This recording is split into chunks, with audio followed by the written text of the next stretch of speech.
యూజువల్‌గా మనకొక 10 మంది పిల్లలవ్వట్లేదు అని వస్తే చాలా మటికి అంటే 5 నుంచి 6 మటికి పీసీఓడి ప్రాబ్లమ్ గమనించడం, చూడటం అనేది చాలా సహజంగా చూస్తుంటాం. ఈ పీసీఓడి వాళ్ళలో చాలా డౌట్స్ ఉంటాయి. చాలా మిత్స్ ఉంటాయి.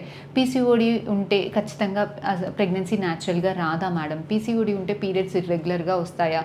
పీసీఓడి ట్రీట్మెంట్ పీరియడ్స్ రెగ్యులరైజ్ అవ్వడానికి ట్రీట్మెంట్ తీసుకున్న తర్వాతే ప్రెగ్నెన్సీ ప్లాన్ చేసుకోవాలా?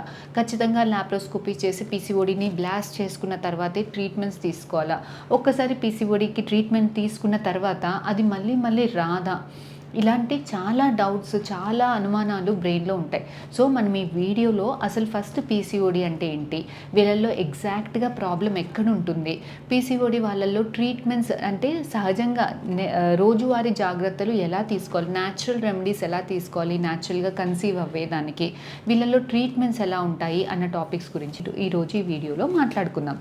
యూజువల్‌గా అసలు ఫస్ట్ పీసీఓడి అంటే ఏంటి అనంటే, ఆడవాళ్ళకి ఎగ్ బ్యాగ్‌లో ఎగ్స్ అనేవి పీరియడ్స్ వచ్చినప్పుడు రావడం అనేవి స్టార్ట్ అవుతాయండి. అందులో నుంచి ఇటు 8 ఎగ్స్ జనరల్‌గా వస్తుంటాయి. అందులో నుంచి మనం ఏం చేయకుండానే నెలకి ఒక ఎగ్ చిన్న ఎగ్ నుంచి పెద్దగా అయ్యి 20 సైజ్ వచ్చాక రిలీజ్ అయ్యి ట్యూబ్‌లలోకి వస్తుంది. ఆ టైంలో భార్యాభర్త కలిసి ఉంటే ప్రెగ్నెన్సీ ఉంటే ప్రెగ్నెన్సీ ఉంటుంది, లేదంటే పీరియడ్స్ వస్తాయి. సో, ఈ ఎగ్ చిన్నది పెద్దగా అవ్వడానికి 5 నుంచి 20 అవ్వడానికి జనరల్‌గా 10-15 డేస్ టైం పడుతుంది. ఇది మనం ఏం ట్రీట్మెంట్ ఇవ్వకుండానే ఆడవాళ్ళకి సహజంగా ఒంట్లో ఎగ్ అనేది పెరుగుతుంది.